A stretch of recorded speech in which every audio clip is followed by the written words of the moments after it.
People do not just live their lives in nonprofit structures. Let's continue to fund the 501c3s, and let's also fund the other entities that we know are so critical to the ways that people live, work, and play. Oddly enough, the 95% that's going to be churning away through investment houses and earning money tends to be done with very high risk tolerance. On the nonprofit side, for some reason, no risk tolerance, from what I can tell. And as a result, failure is something that's greatly feared. Welcome, everybody, to another exciting edition of Break Fake Rules. This is a special one for me. I'm solo today. The co-hosts all decided they were going to take a break, so we're going to go old school here. Back to me by myself, but not totally by myself. I have Nwamaka Agbo with me, one of the great spend down, spend out leaders here in the Bay Area and in the foundation sector, and we've had the opportunity to go on this journey together. Kataly Foundation, where Nwamaka works, is spending out about on roughly the same schedule. Isn't that right? Yeah, our last dollars are set to go out the door in 2028. 2028. Okay, our last dollars are going to be 2027. So I think we've been right in that zone about a year the whole way. How's that going for you? I mean, it's going well as can be, given the state of the world. I think, our team is sitting with the fact that it is difficult to be spending out during this time in the world. We have received helpful critique and feedback from some of our grantees that this is the time when they need Kataly the most. This is the time when they need funders to really lean in and fund at scale and at frequency. And so to have a foundation that is likely one of the largest funders for a number of organizations coming to the end of our life, it's a bit hard for our team. It's a bit hard for the movement. And, something I always try to remind all of us collectively about is that if Kataly is the only foundation doing this work, we would have already lost. And so it is exciting to think about doing this work alongside foundations like Stupski, following on after foundations like Chorus Foundation and Fund for Democratic Communities, because our spending out and closing down as a foundation actually creates more room, more space for other funders and donors to step in and support movements. So, yeah. Yeah, we hear the same thing. There's just a general concern about foundations like ours stepping away. I have not spent a lot of time certainly leading or even sitting in one of the perpetual foundations, so I don't have a sense of how decision making operates, how the program officers operate, or otherwise. But what I hear, and I know I hear the same about your foundation, is that we in the spend out world tend to do things a little differently. There aren't a lot of long grant cycles. You're able to move quickly. I know you have a structure where you have even a participatory approach. You don't see a lot of that in the perpetual environment. And, we hear from our grantees the same thing. Please don't go. We really like the way you operate. We love the support of your program officers. But at the same time, one of the benefits, one of the things we're so proud of, I'm sure you feel the same way, is that the money is moving, and it's moving at numbers that are much higher if we were a 5% foundation, right? Absolutely. And, I think one of the conundrums about, to be a spend out foundation or perpetuity foundation, the reality is, for me personally, I don't know that the dichotomy of those two things is where I want us to stay focused in on. Right. For the Kataly Foundation, being a spend out foundation is what gives us the freedom and the ability to be deeply responsive to our grantees on the ground. Because instead of trying to preserve our 95%, instead of trying to stay invested in what would be harmful companies and corporations that are actually working against the work of our grantees on the ground, we are able to move capital in the ways that are needed to our grantees in the moment. The other thing that is interesting is that it does create an opportunity to engage in a conversation around the philanthropic nonprofit industrial complex. So one of the reasons we frame our work as being a spend out is because we really want to focus in on transferring our assets under management into community wealth building institutions and grassroots communities. So it's not that the money disappears when Right. Kataly dissolves as an institution. Rather, we have helped to invest in ensuring that communities have access to the durable resources that they need to build self determined lives. So I'm more interested in figuring out, how is philanthropy actually helping to support the economic foundation that is at the base of so much of the inequalities that we see across urban, rural, suburban Yeah. communities across Yeah. the country? So, yeah, I like to have the complex conversations up front, and I think that's actually where we need to be right now, as opposed to staying stuck in the debate of perpetuity or spending out. Yeah. No, I love that. Those are the principles that I think lead to spending out. Doesn't mean you have to, but if you're going to divest from toxic corporations, if you're going to divest from restrictive grant making and capping your giving at 5%, and you're being as responsive as you can be. I love that you said that, deeply responsive. If you're being deeply responsive as a foundation, your ability, what the debate is irrelevant. However, you're gonna end up somewhere. It's probably not going to be perpetual, but you're going to end up in a place of doing good work with the communities you care about. I want to switch us over to the big reason we have you on today, and that is that you are embracing and wanting to really talk about a word that we don't talk about all that much in the foundation sector, and it is failure. I know we're not, I don't want to be too loud, but failure. The What F is word. failure all about, and what does that mean to you? I appreciate the way you framed it. Failure is just a natural part of being a person in the world and being a person who's interacting with other human beings. One of the reasons our communications director, Zainab Mohammed, really, pushed slash dragged our team into leaning into the failure series when we first launched in 2022 was because, coming from her background as someone working in movement building organizations and so many of our team members, we know that philanthropy fails. It's just that philanthropy doesn't have to fail out loud. We fail in secret. And when we fail in secret, we're not then accountable to how the impacts of our failure touch on our grantees, our communities, and our colleagues. So, we wanted to lean into our failure series as a way of, one, offering transparency about who we are as a foundation. We are running a number of experiments inside of our work at the Kataly Foundation, and we're not always going to get it right. And if we are an organization that's really trying to lean into experimentation, if you run a really good experiment, chances are every once in a while that experiment is going to fail, and the failure actually gives you more information, more indication for how to improve your work going forward. And so, if we can share our failures with our colleagues in philanthropy more widely, more broadly, then all of us don't have to fail as frequently, and we don't have to fail alone. We don't have to fail in shame. Um, the other thing that was interesting as I was kind of thinking about, well, what am I going to say to Glenn about failure? It's this other piece to counteract the narrative that oftentimes comes up about individuals and institutions with access to wealth, right? A lot of what is implied by our sheer existence as a sector is that we exist because we're smart people, and smart people who made a lot of money and made good bets. And so now we can, give it away through philanthropy. And that's actually not true. That's actually not true.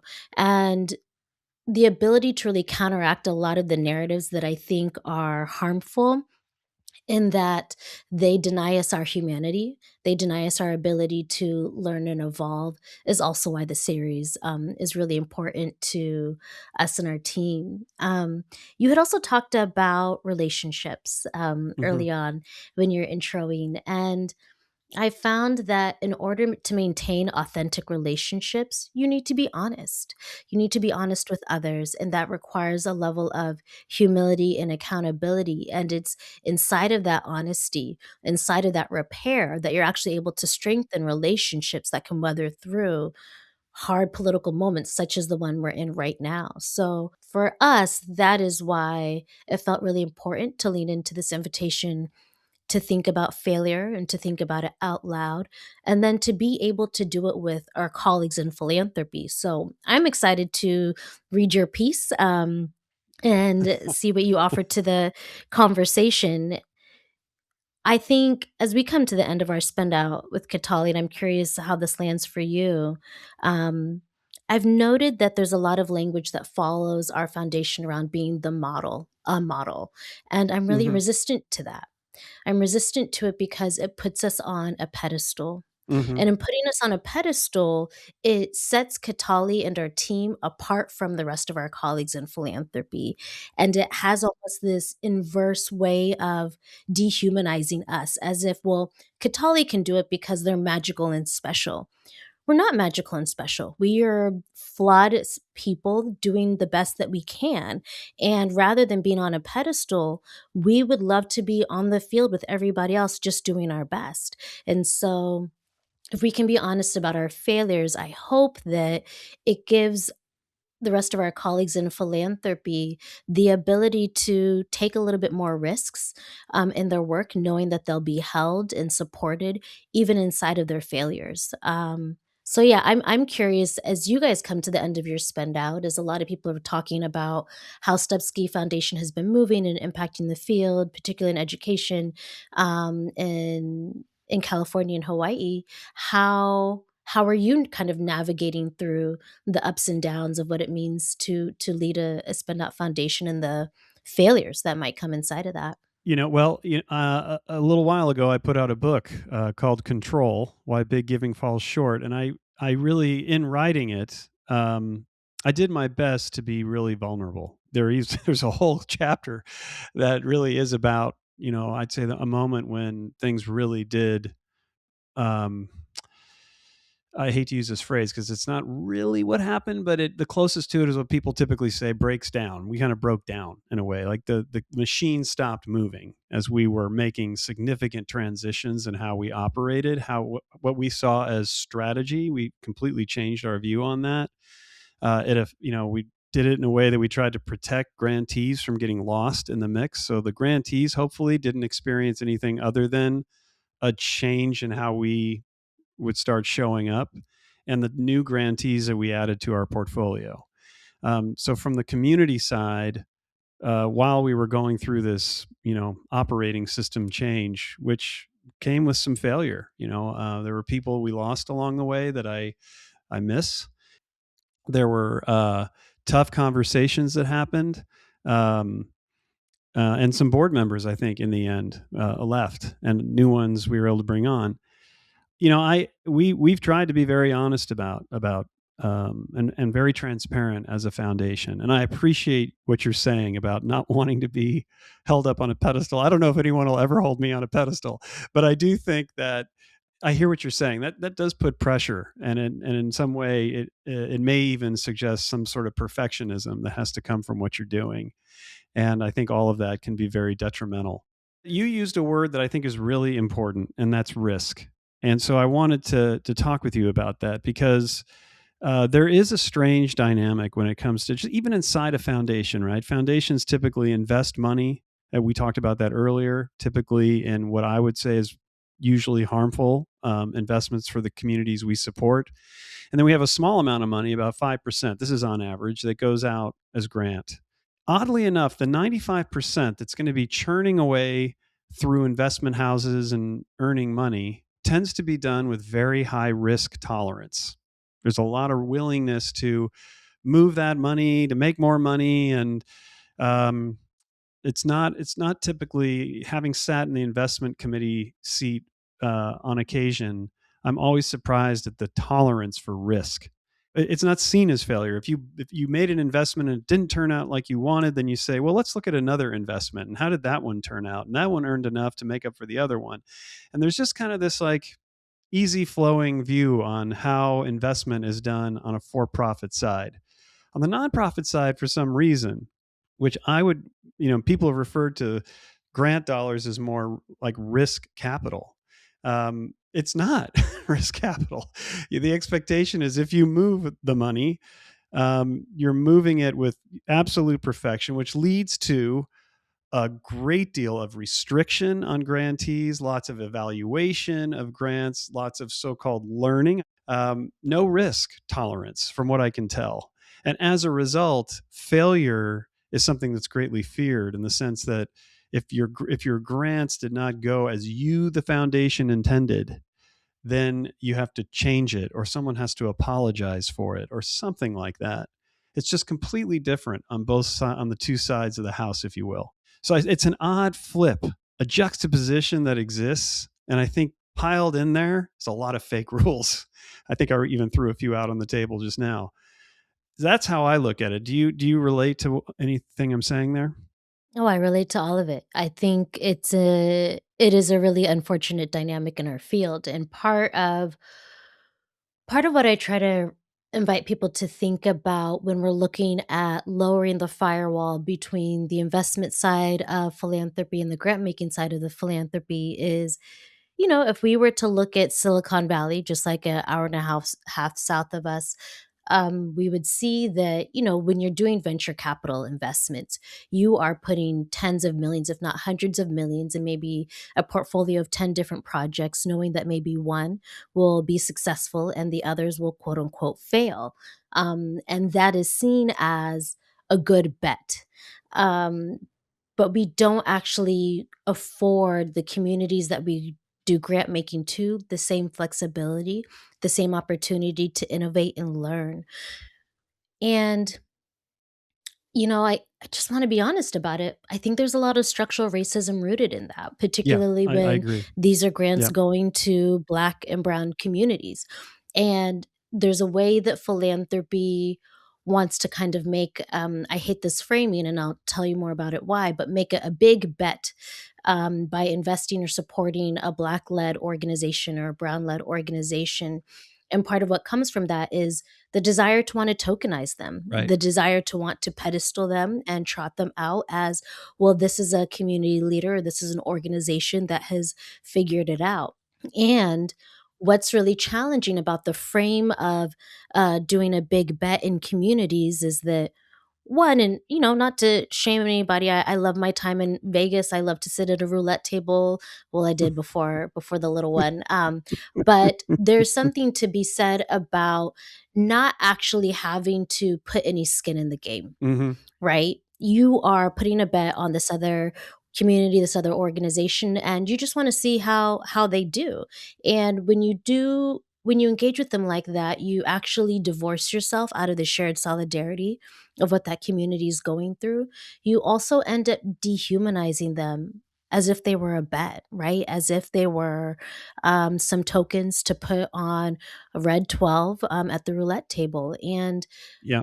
that is not what these communities are looking for. They're actually looking for funding partners who wanna be in deep relationship with them, who wanna be in deep solidarity with them, and who want to see them succeed, not so they can take pictures and put them in the glossy philanthropic report at the end of the year, but because it means that children are safe and fed and well housed. And there's a lot for us to interrogate in philanthropy around why we do that, and I don't know how many of our colleagues in philanthropy are aware of, like, the history of grant making, the history of philanthropy, where it came from, and how a lot of these fake rules, as you call it, have shaped these practices that we continue to perpetuate to this day, that are actually the practices that limit us from showing up and supporting communities the way that they need, and therefore create a world where we're all struggling, in our own ways. So,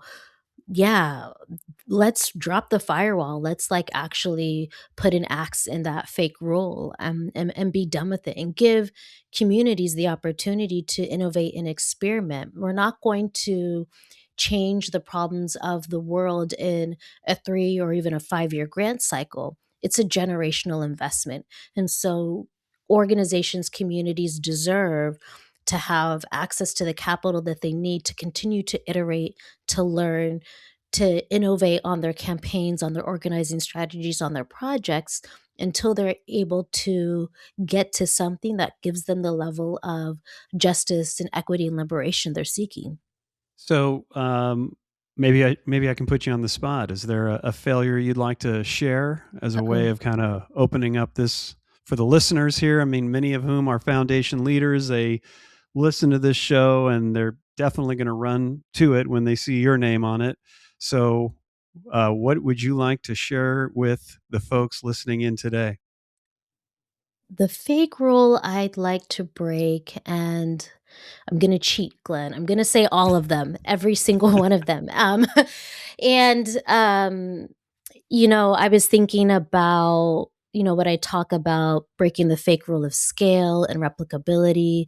Philanthropy can tend to talk about how grassroots organizations have a capital absorption capacity problem, right? That these communities cannot take on the hundreds of thousands or millions of dollars that philanthropy would like to move at one time, which I can show you a number of projects. If you give them time, they could definitely take a good $50 million Oh, and have a absolutely. lot of great impact in their communities. But the overall rule that's at the top of my heart right now is I want philanthropy to lean into doing what's morally right as opposed to being overly concerned with what's legally right. And what I mean by this, stay with me because I'm not telling anybody to go to jail. That's not where I'm coming from.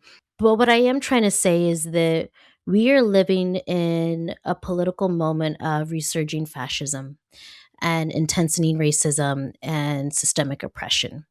And we have a president in the White House who doesn't listen to any rules, any rule of law, who does not have any moral compass in the way that he moves.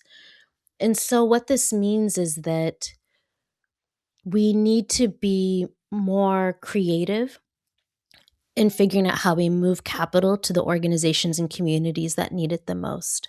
We need to be willing to figure out what is morally right for us to do as a sector who has access to billions of dollars across both our grant making and our investment portfolio and show up in resource communities in the ways that we need. One of the things I've been reflecting on with one of our first integrated capital invested projects, the East Bay Permanent Real Estate Cooperative out of Oakland, is I was talking to Noni Session, their cooperative executive director, and we were reflecting on when we first moved a loan to their organization. We soon found out that they were not a 501c3, that they have a fiscal sponsor, but the entity that we were making the loan to was actually a for profit cooperative. And in being a for profit cooperative, they were going to incur taxes for the loan that we had moved to them. So in the 11th hour, we sorted it out and we decided to cover the taxes that they were going to incur from receiving this loan, as we think that we should. That's the right thing for us to do as a foundation.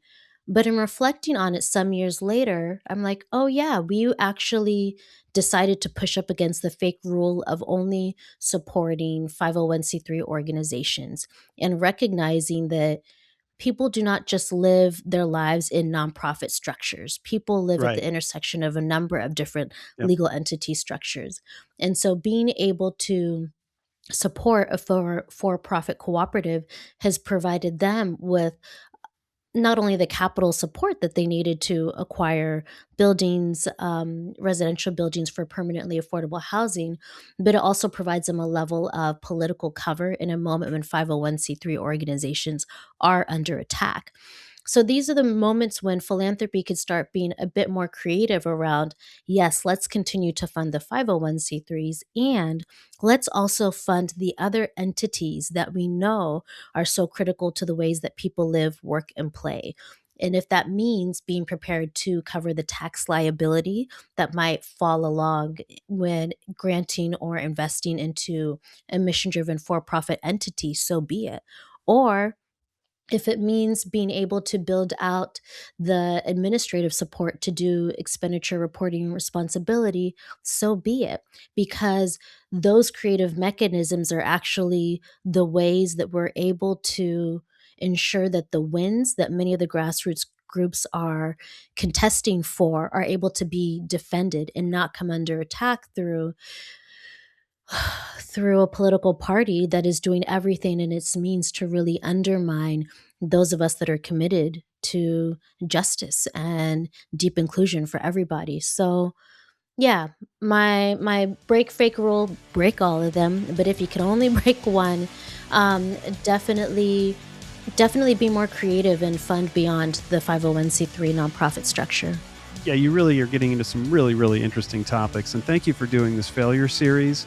I'm really grateful for it. It's just personally given me a chance to think about it. And I know it'll spark so many others. So thank you for coming on Break Fake Rules. And I can't wait to talk to you again in the near future. Thank you so much for having me, Glenn.